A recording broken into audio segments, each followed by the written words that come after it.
Vega tomou lugar em final de Liga Honor Plata. Maneira nós torça a passar nós introduziu um sistema novo de campeonato. Assim que dan com equipe nan 4 equipes nan den puesto nan 7 para 10 divisão Honor. Nota logra vai para Liga Ouro, nanta junto com 8 equipes que também for de divisão 1, nan junto to forma 2 pool den Liga Plata. A Liga Plata é a equipe que sai no primeiro lugar para promover e 12 equipes que saem no primeiro lugar para a la vez também é final. É viajar aqui para United chegar na final. É um jogo de esquite ainda contra Unistars há pouco tempo passado. Assim a chega para uma final. Seguro final hobby bonita, um público hobby grande, tanto a Fama como United seguro. Me te quero provar sobre um público assim grande de 12 equipes aqui dentro do qual é Liga Plata, seguro uma boa motivação, me te quero para jogador, mas também para fanaticada. E é 12 equipes aqui mostra de clapa é divisão Honor outro ano, mirando e vega com uma junga awe de final.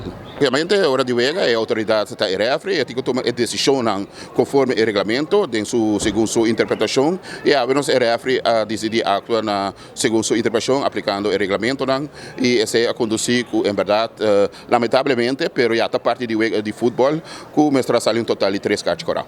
Parte fanaticada, me também para bem na ambos equipos, performa com a mobilização fanaticada para presenciar e vega aqui, esse é um final bonito também, um estádio com brass band, com ambiente, e na Bobira também com esse também é o final, de momento dramático, momento de emoção, para esse é futebol e me querer 12 equipes aqui, seguro de minha parte, mas felicitar todos para o tremendo final com a pone para fanaticada. Bom, me querer que se não sentir duche jogando a final de plata, não tenho que ter conta, jogando final ouro, tá houve mais duche ainda. E percebe bem, esse final aqui mas estimulou motivação para seguir por chega de ouro e também por chegar a final de ouro. Era a tarefa principal não é somente organizar campeonato, certo o qual não está assim, schedule, etc. Pero também o desenvolvimento de futebol, especialmente para jovens. Se nós estamos tendo ênfase com nossa academia, o Technical Development Scheme, que nós inaugurar algum tempo passado.